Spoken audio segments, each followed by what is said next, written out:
Napansin na ba ninyo ang kulay ng inyong ihi ngayong umaga? Ang ihi, ang simpleng bagay na halos hindi natin pinagtutuunan ng pansin, ay nagtatago ng isang mahalagang babala. Isang babala na nagmumula sa inyong mga bato.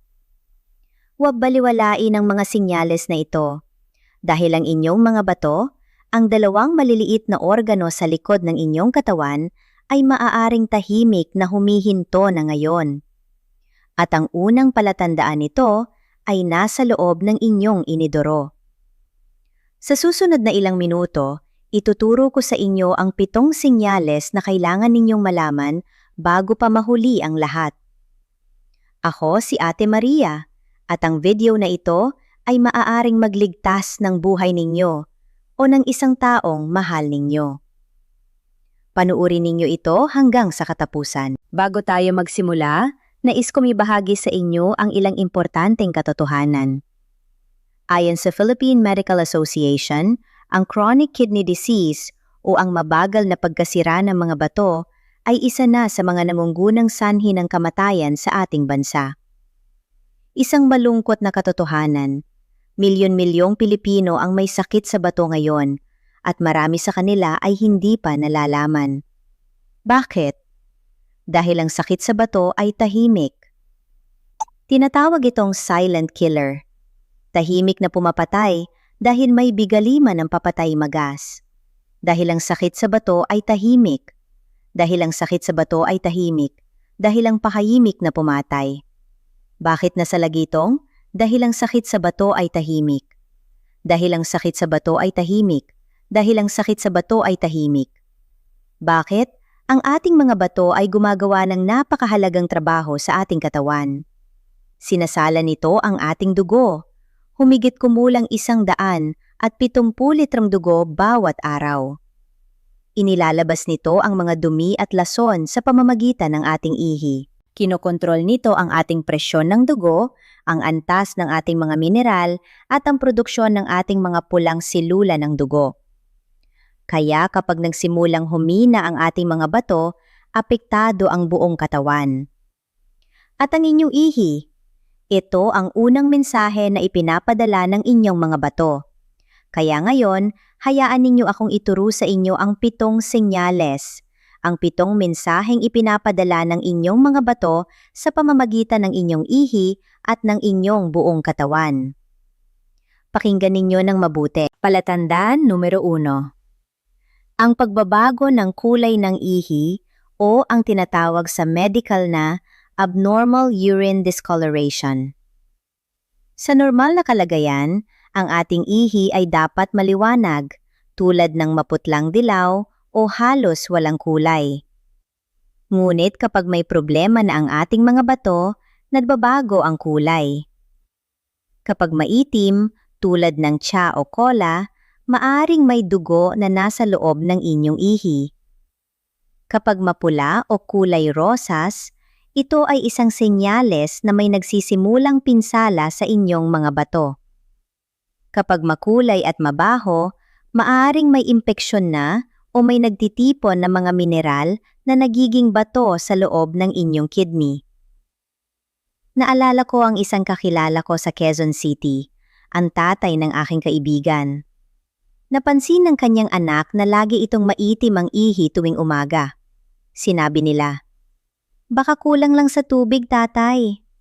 Ngunit hindi pala. Nang magpasuri siya, nalaman nilang may kidney stones na pala siya na halos pumigil na sa ihi. Huwag na nating sabihing kulang sa tubig nang walang karagdagang pagsusuri. Ang kulay ng ihi ay mensahe. Pakinggan ninyo ito. Palatandaan numero 2. Ang pagiging mabula ng ihi o ang proteinuria sa medical na termino. Kapag ang inyong ihi ay mabula, tulad ng sabon o tulad ng may foam, ito ay isang senyales na may protina na lumalabas sa inyong ihi. Sa normal na kalagayan, pinipigilan ng ating mga bato ang protina na lumabas sa ating dugo. Ngunit kapag nasira na ang mga bato, hindi na nito kayapang pigilan ito. Kaya lumalabas na ang protina sa ating ihi at nagagawa itong mabula. Isipin ninyo ang isang salaan na may butas na. Ang protina, na dapat manatili sa loob ng ating dugo, ay nagsisimulang malagpas sa mga butas na iyon. Ang proteinuria ay isa sa mga pinakamaagang senyales ng chronic kidney disease at madalas walang nararamdamang sakit, kaya maraming tao ang hindi napapansin ito hanggang hindi na nila ito kayang balewalain. Sa susunod na beses na mag-ihi kayo, tignan ninyo, mabula ba? Kung oo, isang mahalagang tanong yon para sa inyong doktor. Palatandaan numero 3. Ang mabilis na pagbabago ng dami ng ihi o ang changes in urination frequency, kasama na ang oliguria at polyuria. May dalawang magkaibang sinyales dito na dapat nating bantayan. Una, ang oliguria. Ito ay kapag biglang bumaba ang dami ng inyong ihi. Kung dati ay normal kayo mag-ihi, ngunit biglang parang wala na kayong naiilabas, maaaring may problema na sa inyong mga bato na hindi na kayang salain ng maayos ang inyong dugo. Pangalawa, ang polyuria. Ito naman ay kapag biglang dumami ang inyong ihi, lalo na sa gabi. Tinatawag itong nocturia, ang paulit-ulit na pagigising sa gabi para mag-ihi. Ito ay isa sa mga maagang senyales na ang inyong mga bato ay nagsisimulang magpagod. Kung ang inyong tatay o tiyahin ay laging nagigising sa gabi para mag-ihi, huwag ninyong sabihing normal na yon dahil matanda na sila. Maaaring ito ay senyales ng isang bagay na mas seryoso. Bantayan ang ritmo ng inyong ihi. Ang pagbabago ay isang mensahe. Palatandaan numero 4. Ang pamamaga ng katawan o ang edema, lalo na sa mga paa, binti at mukha. Ang ating mga bato ay responsabale sa pag-aalis ng labis na tubig at asin sa ating katawan. Kapag humina na ang ating mga bato, nananatili ang tubig sa ating mga tissue. At ang resultang, pamamaga. Napansin na ba ninyo na namamaga ang inyong mga paa sa hapon? O ang inyong mukha ay mukhang natutulong pa kahit matagal na kayong gising? O ang inyong mga singsing ay hindi na akma sa inyong daliri kahit dati ay akma naman? Ang edema na dulot ng sakit sa bato ay kadalasang mansisimula sa mga paa at binti at dahan-dahang umaangat pataas sa katawan.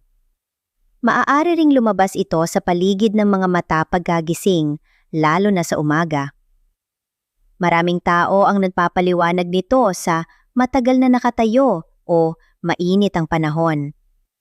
Ngunit ang paulit-ulit na pamamaga na walang malinaw na dahilan, ito ay hindi normal na dapat tanggapin. Ang inyong katawan ay hindi nagsisinungaling. Kapag namamaga ng paulit-ulit, pakinggan ninyo ito. Palatandaan numero 5. Ang patuloy na pagod na pakiramdam o ang fatigue associated with renal anemia. Alam ninyo ba na ang ating mga bato ay gumagawa ng isang hormone na tinatawag na erythropoietin? Ang hormone na ito ay nagbibigay ng signal sa ating katawan na gumawa ng mga pulang silula ng dugo, ang mga nagdadala ng oxygen sa ating buong katawan. Kapag nasira ang ating mga bato, bumababa ang produksyon ng erythropoietin.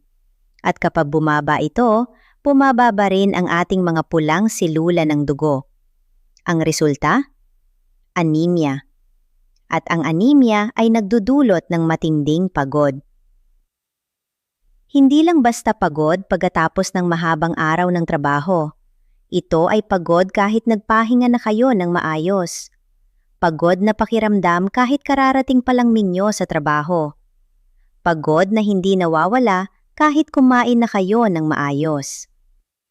Kung ang inyong tatay o ang inyong tiyahin ay laging sinasabing, pagod na pagod ako, kahit hindi naman sila gumagawa ng maraming trabaho, huwag na ninyong basta-basta sagutin ng, matanda ka na kasi. Maaaring ang kanilang mga bato ay nagpapadala na ng mensahe. Ang hindi maipaliwanag na pagod ay isa sa mga pinakakaraniwang senyales ng sakit sa bato at isa sa mga pinakahindi pinapansin. Palatandaan numero 6. Ang pananakit sa likod o sa tagiliran o ang flank pain na may kaugnayan sa kidney stones o renal inflammation. Ang ating mga bato ay matatagpuan sa likod ng ating tiyan, sa itaas na bahagi ng ating baywang, isa sa kaliwa at isa sa kanan. Kaya kapag may problema sa ating mga bato, maaaring maramdaman natin ang sakit sa lugar na iyon. Ang flank pain na dulot ng kidney stones ay maaaring isa sa mga pinakamasakit na karanasan ng isang tao. Inilarawan ng mga doktor ito bilang isa sa mga pinakamatinding sakit na nararamdaman ng tao. Mas masakit pa raw sa ilan kaysa sa panganganak. Ngunit hindi lahat ng sakit sa bato ay ganoon kagalit. Ang renal inflammation o ang pamamaga ng mga bato ay maaaring maramdaman bilang isang maputlang panggigipit o pag-init sa likod. Madalas, iniisip ito ng mga tao na pamamagalang ng kalamnan o sakit sa likod dahil sa pagod. Ang pagkakaiba? Ang sakit sa bato ay kadalasang kasabay ng iba pang senyales tulad ng pagbabago ng ihi, lagnat o pagduduwal. Kung may kasabay itong mga sintomas, hindi iyon basta sakit sa kalamnan. Huwag basta-basta i-massage ang likod kapag masakit. Alamin muna kung saan nagmumula ang sakit. At ang ikapitong palatandaan. Ito ang pinakamarimla. Ito ang pinakamakapangyarihang babala na maaaring ipahayag ng inyong katawan. Palatandaan numero 7. Ang halo ng mga sintomas ng uremia o ang uremic syndrome. Magaliba. Nabampagdumuli pa, nalalasyo. Ang uremia ay ang kondisyon kung saan ang mga lason at dumi na dapat na inaalis ng ating mga bato ay nagsisimulang maiipon sa ating dugo.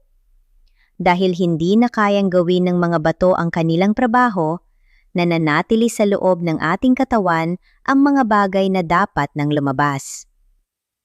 At kapag nangyari ito, apektado ang buong katawan. Ang mga senyales ng uremia ay kinabibilangan ng matinding pagduduwal at pagsusuka na walang malinaw na dahilan, pag-aalala sa utak at kahirapan sa pag-iisip, mabilis na paghingal kahit hindi naman kayo nag-ehersisyo, pangangate ng buong katawan na walang nakikitang dahilan.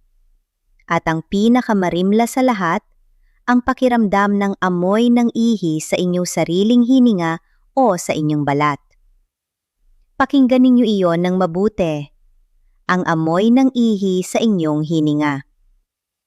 Kapag naramdaman na ninyo ang mga sintomas na ito ng sabay-sabay, nangangahulugang ang inyong mga bato ay malapit ng tuluyang huminto. Ito ay isang medical na emergency. Hindi na ito biro. Hindi na ito basta-basta maaayos ng tubig o pahinga. Naalala ko ang isang pasyente, isang lalaki mula sa Quezon City, tatay ng 3. Nag-ipon siya ng mga buwan ng mga sintomas na ito. Iniisip niya, malulusot din ito. Pagod lang siya. Malakas pa naman siya. Ngunit nang dalhin siya ng kanyang pamilya sa ospital, sinabi ng doktor na ang kanyang mga bato ay halos 30% na lang ang mantatrabaho. Kailangan na niya ng dialysis. 3 buwang mas maaga, baka na-save pa ang kanyang mga bato. Kung naranasan ninyo ang mga sintomas na ito, pumunta sa doktor agad. Hindi bukas, hindi sa susunod na linggo, agad. Ngayon, pakinggan ang inyong katawan. Hindi ko kayo iiwan sa takot lamang, sapagkat ang layunin ko rito ay hindi kayo takutin, kundi gabayan kayo. At mayroong mga bagay na maaari ninyong gawin na yon para pangalagaan ang inyong mga bato. 3 simpleng hakbang mula sa ating sariling lupain. Mura, madaling gawin, at epektibo. 1. Ang pandan at tubig na pampabata ng mga bato. Ang dahon ng pandan, ang ating simpleng halamang matatagpuan sa halos lahat ng bakuran sa Pilipinas, ay kilala sa loob at labas ng ating bansa bilang isang natural na diuretic. Ibig sabihin, tinutulungan nito ang ating mga bato na mas madaling maglabas ng mga dumi at lason sa pamamagitan ng ihi. Paano gamitin? Kumuha ng 5 hanggang 7 dahon ng pandan, hiwain ito ng maliliit na piraso. Pakuluan sa 2 baso ng tubig sa loob ng 10 minuto. Hayaang lumamig. Inumin ito pagkatapos kumain, umaga at gabi. Mura ito, halos libre sa ating mga bakuran. At ang sabi ng mga lola natin sa bago pa man natin malaman ang medikal na dahilan nito, matagal na nilang ginagamit ito para sa kalusugan ng mga bato. Ngunit pakiusap, kung mayroon na kayong sakit sa bato na diagnose ng doktor, kumonsulta muna bago subukan ang anumang herbal remedy. 2. Ang malunggay at mais para sa proteksyon ng mga bato. Ang malunggay, ang ating paboritong gulay na halos libre sa bawat kanto ng ating mga kalsada, ay hindi lang pampalakas ng katawan. Naglalaman ito ng mga antioxidants at anti-inflammatory na sangkap na tumutulong na protektahan ang mga selula ng ating mga bato mula sa pinsala. Dagdag pa rito, ang buhok ng mais o ang manipis na tila sa loob ng mais na madalas nating itapon. Ang corn silk tea o ang sabaw na gawa sa buhok ng mais ay isang kilalang folk remedy sa Pilipinas para sa kalusugan ng bato at pantog. Napatunayan na rin ito sa mga pag-aaral. Nakatutulong ito sa pagbabawas ng pamamaga at sa pagpapalakas ng pag-ihi. Paano ito gamitin? Isama ang malunggay sa inyong paboritong ulam, sa tinola, sa sinigang o sa kahit anong sabaw. Araw-araw. Hindi kailangang espesyal na ihanda. Isama na lang sa inyong regular na lutuin. At ang corn silk tea, sa susunod na magmais kayo, huwag na ninyong itapon ang buhok. Pakuluan yon. Libre na ang inyong gamot. 3. Ang medical na hakbang na hindi ninyo dapat laktawan. Ang pinakamahalagang bagay na maaari ninyong gawin para sa inyong mga bato ay ang magpasuri. Sa ating mga health center sa buong Pilipinas, mula Quezon City hanggang sa mga probinsya, mayroong libreng o murang pagsusuri para sa kalusugan ng bato. Ang urinalysis o ang pagsusuri ng ihi ay isa sa mga pinakapangunahing pagsusuri na maaari ninyong gawin. Maaaring gastusin ito ng 200 hanggang 300 piso sa mga pribadong laboratorio. Ngunit sa mga barangay health center at sa mga pampublikong ospital, libre ito o halos libre. Isama na rin sa inyong hinihiling ang creatinine test at blood urea nitrogen test. Ito ang mga pagsusuring nagpapakita ng tunay na kalagayan ng inyong mga bato. Ang mga pagsusuring ito ay maaaring gawin sa anumang ospital. At ang maagang pagtuklas, ang maaga itong malaman, ay ang pagkakaiba sa pagitan ng maibabalik na pinsala at permanenteng pinsala. Gamitin ang herbal remedies bilang suporta. Ngunit ang medical na pagsusuri, yon ang pundasyon. 3 simpleng hakbang. Maaari ninyong simulan bukas ng umaga. Bago kayo umalis sa video na ito, nais ko kayong huminto sandali. Isipin ninyo ang inyong tatay, ang inyong tiyahin, ang mga taong mahal ninyo na baka ngayon ay nagdadala ng 1 o 2 sa mga palatandaang ito. Ngunit hindi nila alam kung ano ang ibig sabihin nito. Marahil ay matanda na sila. Marahil ay hindi sila sanay pumunta sa doktor. Marahil ay sinasabi nila, ayos lang ako. Ngunit kayo ngayon ay may kaalaman na. Huwag ninyong hintayin ng bukas. Ngayon, i-share ninyo ang video na ito sa inyong tatay, sa inyong tiyahin, sa sinumang mahal ninyo. Ang isang share ay maaaring magligtas ng buhay. At kung natutunan ninyo ang isang bagay ngayon, i-like ninyo ang video na ito, i-share sa inyong mga mahal sa buhay at i-subscribe sa aming channel na mas malusog tayo para hindi kayo makaligtaan ng mga susunod pang mahahalagang impormasyon na katulad nito. Kasama ninyo kami rito sa bawat video, sa bawat impormasyon para sa mas malusog nating pamilya. Ingat kayo lagi hanggang sa susunod para sa mas malusog tayo. At bago kayo umalis, isang tanong lang. Kailan pa ba kayo huling nagpasuri ng inyong mga bato?